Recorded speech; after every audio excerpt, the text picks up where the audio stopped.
सशक्त और आत्मनिर्भर भारत की दिशा में बहुत से प्रयास सरकार की ओर से किए जाते हैं। बहुत सी योजनाएं सरकार द्वारा चलाई जाती है। एक ऐसी ही योजना है राष्ट्रीय ग्रामीण आजीविका मिशन, जिसमें ग्रामीण महिलाओं को रोजगार हेतु सरकारी सहायता उपलब्ध करवाई जाती है। कुछ एक सेल्फ हेल्प ग्रुप द्वारा स्टॉल्स लगे हैं। अभी हमारे साथ अर्चना जी हैं, जो कि ऊर्जा स्वयं सहायता समूह से हैं। मैम, बहुत स्वागत है आपका। नमस्कार जी। मैम, सबसे पहले थोड़ा आपसे हम जानने का प्रयास करते हैं, जो NRLM है, थोड़ा इसके बारे में बताएं हमारे लिसनर्स के लिए। ये हमारे ब्लॉक के थ्रू एक स्कीम है जो कि राष्ट्रीय ग्रामीण आजीविका मिशन, जो कि ग्रामीण में जो महिलाएं रह रही है उनको ऊपर उठाने के लिए स्कीम चलाई गई है। क्योंकि पहले लोग ये समझते थे कि औरतें सिर्फ घर में ही रहे और वो बाहर ना निकले और घर के काम में व्यस्त रहे, मतलब बाहर निकला उसे अच्छा नहीं माना जाता था। तो मैं धन्यवाद करती हूँ अपने पूरे प्रशासन का, ब्लॉक का और जो भी हमारे उच्च अधिकारी है और मोदी जी का, जिन्होंने ये महिलाओं के लिए स्कीम निकाली है, जो कि औरतें ऊपर उठ सके और अपने परिवार को चलाने में अपनी सहायता कर सके।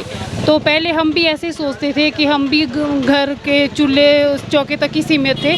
जब से ही हमारे को स्कीम मिली, मतलब हमारे को 3-4 साल हो गए हैं यहाँ पे स्टॉल लगाए हुए। तो हम सभी महिलाएं, हम हमारे ग्रुप में 10-12 महिलाएं हैं, हम सभी महिलाएं आत्मनिर्भर हो गई है और हम अपने हिसाब से अपने ये जो पैसा खर्च कर सकती है और इसे अपने हिसाब से यूज़ कर सकती है, अपने बच्चों को पढ़ाई के लिए दे सकती है। हमारे को ऐसे मांगने की ज़रूरत नहीं है अब कि भाई अपने पति से मांगे। हालांकि हमारा वो अधिकार है, लेकिन जब हम खुद कमा रही है तो हमें अच्छा लगता है कि हम भी अपने परिवार को चलाने में उनकी सहायता कर रहे हैं। यहाँ पे बहुत से उत्पाद लगे हुए हैं, तो इनको बनाने की ट्रेनिंग कौन देता है आपको? ट्रेनिंग तो देखो, हमने पहले शादी से पहले अचार चटनी वगैरह की थी, लेकिन जो अब ये राष्ट्रीय ग्रामीण आजीविका मिशन है, ये हर औरत को जिस स्तर की है, जैसे मतलब 18 से 45 साल की जो औरतें हैं, उसको हर एक तरह की, बैंक से लेकर और कृषि सखी, पशु सखी, जिस स्तर की उसने पढ़ाई की है उस स्तर की उनको ट्रेनिंग करवाते हैं। अचार चटनी की भी कराते हैं और फिर जो जिस काबिल होती है उसको उस तरह की ट्रेनिंग देते हैं और उसको सक्षम बनाते हैं। तो मैम, जैसे यहाँ पे बहुत सारे प्रोडक्ट्स आपके लगे हैं, अचार यहाँ पे है।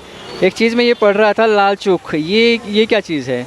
ये सबसे पहले तो ये जो अचार है ये हम सब अपने हाथों से बनाते हैं। जैसे बड़ी बड़ी कंपनियां होती है तो वो मशीनों द्वारा बनाते हैं, तो उसमें मैं ये नहीं कहती कि सफाई नहीं होती, लेकिन तब भी हो ही जाता है कि भाई ये इतने थोक में बनाना है तो उसमें इतना सफाई नहीं होती। हम सभी औरतें इसको पहले धोती है, फिर छांटती, सुखा के सब अच्छी तरह से बनाते हैं। ये लाल चूख की बात आपने कही है सर, तो ये हम अदरक, लहसुन और मिर्च को हम पहले ग्राइंड करते हैं, फिर उसमें मसालों का तड़का लगाते हैं। ये हमारे लाल और हरी चूख यहाँ पे सबसे ज़्यादा बिकती है। जो बच्चे, आज की न्यू जनरेशन है जो चटपटा खाना पसंद करते हैं, वो यहाँ से ले जाते हैं और बहुत खुश होकर दोबारा से आते हैं। तो जैसे मॉल रोड पे आपके ये स्टॉल्स लगे हुए हैं, तो नगर निगम किस तरह से सहयोग करता है आपको? नगर निगम का भी हम धन्यवाद करते हैं। जो ये स्थान हमारे प्रशासन से उन्होंने मांगा है, तो उनका भी हम धन्यवाद करते हैं जिन्होंने हमारे को यहाँ ये स्थान दिया है। हाँ जी। तो जैसे ये पहाड़ी शीरा है, हाँ जी, ये हमारे गांव देहात में बहुत कुछ बनता है। हमारे जो बाहर के, हाँ, उनके लिए थोड़ा बताएं। मतलब ये लोगों, बच्चों का, आजकल की जो पीढ़ियां हैं उनको तो ये पता ही नहीं है कि शीरा है क्या। ये गेहूं से बनता है। इसको हम 8-10 दिन के लिए पहले भिगोने के लिए रखते हैं और फिर जब ये अच्छी तरह से भी हो जाता है तो इसके छिलके को रगड़ के साफ करते हैं, फिर उसको सिलवट्टे पे पीसते हैं, फिर इसका जो पानी होता है उसको सुखाया जाता है और ये कई बीमारियों को ठीक करता है। जैसे बांध के रखते हैं? हाँ जी, नहीं, कपड़ों से तो नहीं, हम जैसे इसका पानी अलग करके फिर उसको जो नीचे बैठ जाता है ना, ये नीचे बैठ जाता है इसका वाइट जो कनक का अंदर हो, उसको सुखाते हैं। ये जैसे लीवर के लिए, किसका लीवर कमज़ोर हो उसके लिए होता है, या पेट की गर्मी हो उसके लिए यूज़ होता है। और जैसे कई तरह की, जैसे आप कोरोना काल में जैसे बोला था ना कि गिलोय एक ऐसे इम्यूनिटी को बढ़ाती है, वैसे ही ये काम करती है, कई बीमारियों से छुटकारा दिलाती है ये।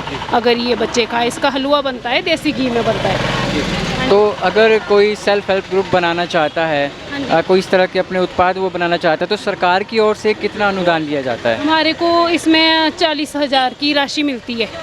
हाँ जी, जो इसकी आप मशीनें ले लो, ये प्रोडक्ट तैयार करो, उसका कुछ भी हर एक औरत को मिलता है। वो ऐसे नहीं कि एक ग्रुप को मिलता है, हर औरत को जो सरकार दे रही है वो 40,000 अपना स्टैंड करने के लिए हमारे को सहायता दे रही है। उसे हम अपना थोड़े छोटे छोटे इससे अपना बड़ा बिजनेस स्थापित कर सकते हैं। जैसे साइड में लस्सी आपने रखी है, देसी घी भी है, ये देसी घी गाय का है? गाय का है। अच्छा, जो हमारी पहाड़ी पहले हमारी खराबी होती थी गांव में ना, पहले हमारे शेज बोलते हैं गोबर के ऊपर फेंकते थे क्योंकि यूज़ नहीं होती थी।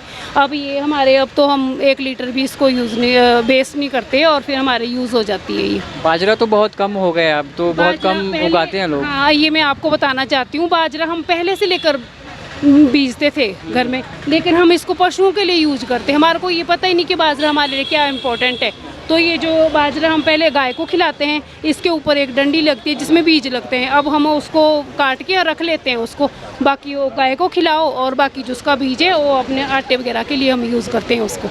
ये बहुत सही तरीके से आप चीज़ों का इस्तेमाल कर रहे हैं। तो जिस तरह से आपने यहाँ पे स्टॉल्स लगाया है, तो खुश हैं अपने काम से? बिल्कुल, बहुत खुश है हम। मतलब बाहरी से हमारे को कोई मतलब नहीं, हम बिज़ी रहती है, रात तक बिज़ी रहती है और खुशी भी होती है हमें कि हम ये काम कर रहे हैं और पैसे कमा रहे हैं और अपने बिज़ी भी है। मतलब जैसे लोग हमारे जो हस्बैंड वगैरह है ड्यूटी को जाते हैं, बाहर जाते हैं, तो हमारा भी एक ऐसा ही है, एक रूटीन है कि हम इस काम में बिज़ी रहे। और धन्यवाद करते हैं हम सभी का, प्रशासन का और पूरे मोदी जी का, जिन्होंने औरतों को आगे बढ़ाने के लिए इतना बड़ा कदम बढ़ाया है।